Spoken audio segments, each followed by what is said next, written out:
Persis, kalian pernah bertanya-tanya nggak, kenapa sih obat cair kayak contohnya suspensi itu harus dikocok terlebih dahulu sebelum diminum? Dan harusnya tinggal tuang ke sendok sirup, minum, udah selesai. Kenapa harus repot-repot dikocok? Nah, jawabannya ada di ilmu partikel kecil, yaitu mikrometrik submateri sedimentasi. Permisi kakak, kamu tahu nggak tentang sedimentasi itu apa? Sedimentasi? Apa itu? Yuk, simak videonya.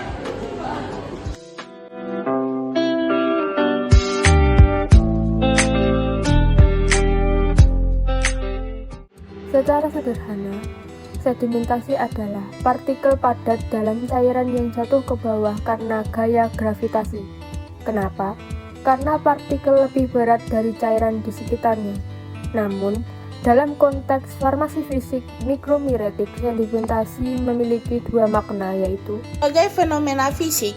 Ini adalah proses alami di mana partikel padat dalam sediaan suspensi seperti obat cair yang harus dikocok secara bertahap jatuh dan mengumpul di dasar wadah karena kerapatan partikel obat lebih besar daripada medium cairnya.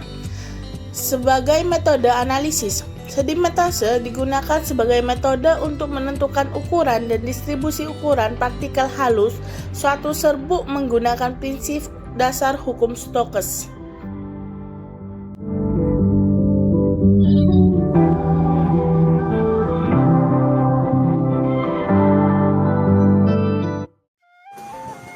Nah, pertanyaannya sekarang adalah seberapa cepat partikel itu jatuh?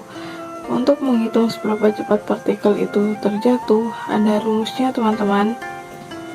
Namanya adalah hukum Stokes. Apa sih hukum Stokes itu? Pasti susah. Nggak skip. Jangan panik dengan rumusnya kawan-kawanku. Intinya cuma dua faktor penting yang bisa kita atur dalam rumus ini. Jadi rumusnya adalah kecepatan sama dengan diameter pangkat 2 dikali kerapatan fase terdispersi dikurangi kerapatan medium pendispersi dikali gravitasi per 18 dikali viskositas medium pendispersi. Semakin besar partikelnya, semakin cepat dia jatuh. Semakin kental cairannya, semakin lambat partikel jatuh.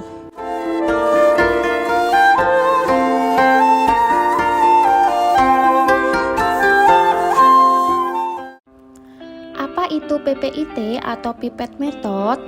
PPIT method adalah metode pipet yang digunakan untuk menganalisis sedimen atau partikel halus tanah dalam suspensi tanah cair. Tujuannya adalah untuk mengetahui ukuran dan distribusi partikel halus seperti lempung dan lanau dalam tanah. Metode ini termasuk dalam analisis sedimentasi, yaitu pengukuran berdasarkan kecepatan pengendapan partikel dalam cairan. Prinsip dasar atau teori sedimentasi, prinsipnya mengikuti hukum Stokes, yaitu partikel yang lebih besar dan berat akan mengendap lebih cepat, sedangkan partikel yang kecil mengendap lebih lambat. Langkah-langkah utama, pertama, persiapan suspensi tanah, yaitu ambil 50 gram tanah kering oven, berat sama dengan W total. Tambahkan 100 ml larutan dispersing agent atau zat pendispersi untuk memisahkan partikel halus agar tidak menggumpal. Larutan dispersing agent dibuat dengan mencampurkan dua bahan kimia dalam 1 liter air suling atau distilled water. Berat partikel dalam larutan ini sama dengan W dispersing agent. Setelah itu, tambahkan air suling hingga volume total sama dengan 1000 ml dalam kurung volume. Untuk uji PPIT digunakan 500 ml dari suspensi tanah ini. Yang kedua adalah menentukan volume PPIT. Volume pipet atau VPPIT ditentukan dengan cara menyedot air suling menggunakan pipet, lalu mengukurnya di gelas ukur.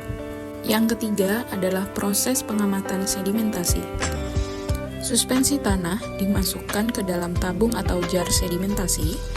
Selanjutnya disimpan pada suhu konstan 20 derajat Celcius selama kurang lebih 1 jam agar stabil.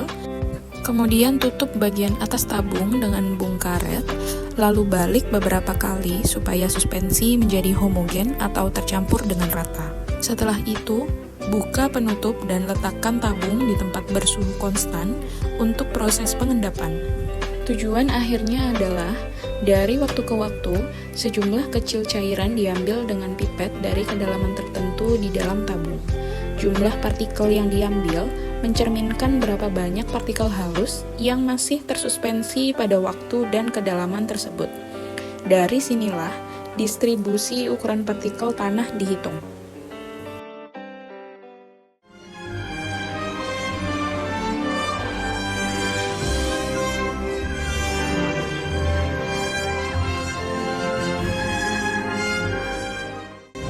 Itulah sedimentasi. Dari sekadar kocok dahulu, ada ilmu kompleks yang memastikan dosis obat kita tepat. Jadi farmasi fisik itu penting banget kan. Sekian penjelasan kelompok kami tentang sedimentasi. Bila ada maaf, mohon dimaafkan. Bila ada perasaan di salah satu di antara kita, mohon sampaikan sebelum terlambat. Terima kasih. Bye-bye.